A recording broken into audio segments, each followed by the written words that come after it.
नमस्कार, मी पंजाब डक. आज आहे 18 ऑगस्ट 2025. 18 ऑगस्ट 19 आणि 20 दरम्यान आणखी 3 दिवस राज्यात जोरदार पाऊस पडणार आहे.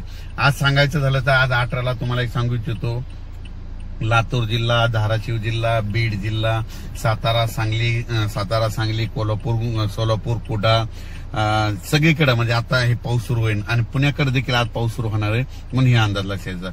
त्याच्यानंतर आता हे पाऊस सांगायचं झालं तर राज्यात सगळीकडे सुरू आहे, पण तुम्हाला सांगतो जास्त आता कुठं पडेल. आता जास्त पडेल आज संभाजीनगर जिल्ह्यामध्ये, त्याच्यानंतर जळगाव जिल्ह्यामध्ये, नंदुरबार जिल्ह्यामध्ये, धुळे जिल्ह्यामध्ये, नाशिककडे खूप पडणार आहे. त्याच्यानंतर नांदेड, हिंगोलीकडे देखील आज म्हणजे आता सध्या पाऊस आणि रात्री पडलेला देखील असं म्हणून हे लक्षात येतं. पण राज्यात सांगायचं झालं तर 18, 19, 20 आणखी 3 दिवस पावसाचे म्हणून हे अंदाज लक्षात येतं.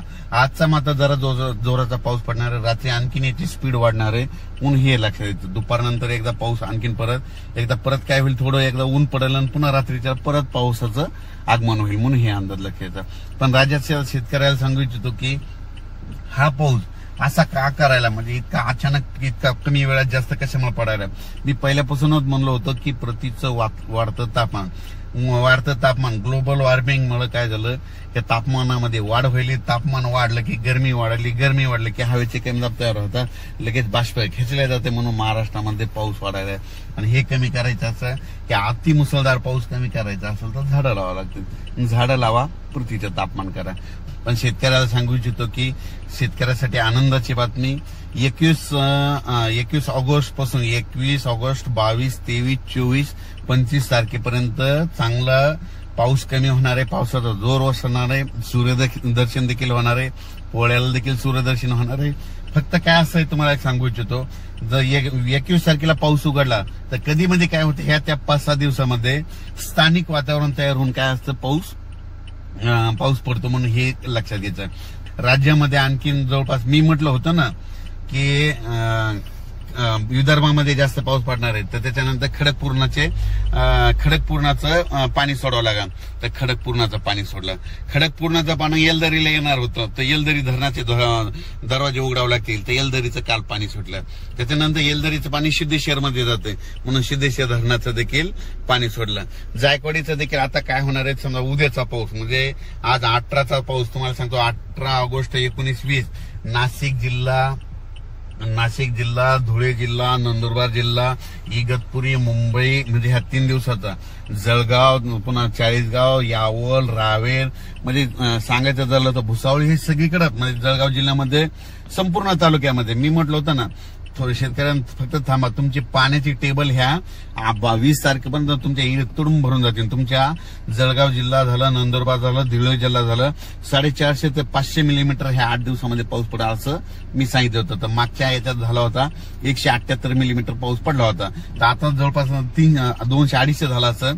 तर त्याच्यानंतर हे 150 काय होणार, ह्या 3 दिवसामध्ये त्याची सरासरी भरून जाणार आहे म्हणून हे लक्षात.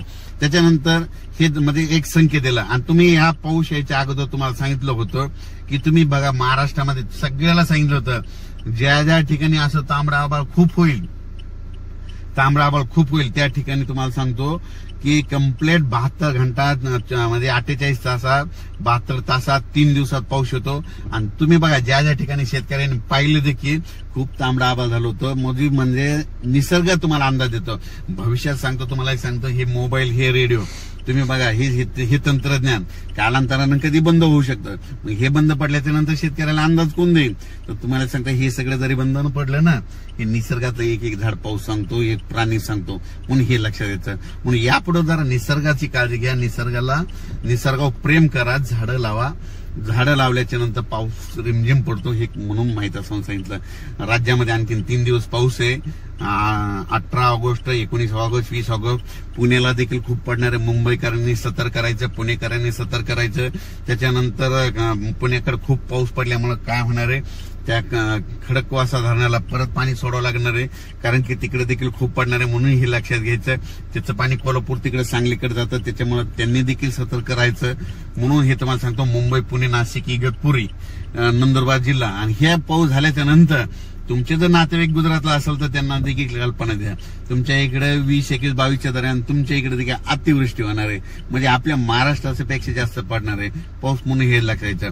त्याच्यानंतर आपल्या बाजूला मध्य प्रदेश आहे. मध्य प्रदेशमध्ये म्हणजे अहमदाबाद, गुजरातमधला अहमदाबाद, मध्य प्रदेशातलं खंडवा, इंदोर, त्याच्यानंतर बेतूल ह्या भागात देखील चांगला पाऊस पडणार आहे, म्हणून हे अंदाज ह्या 3 दिवसात येतं.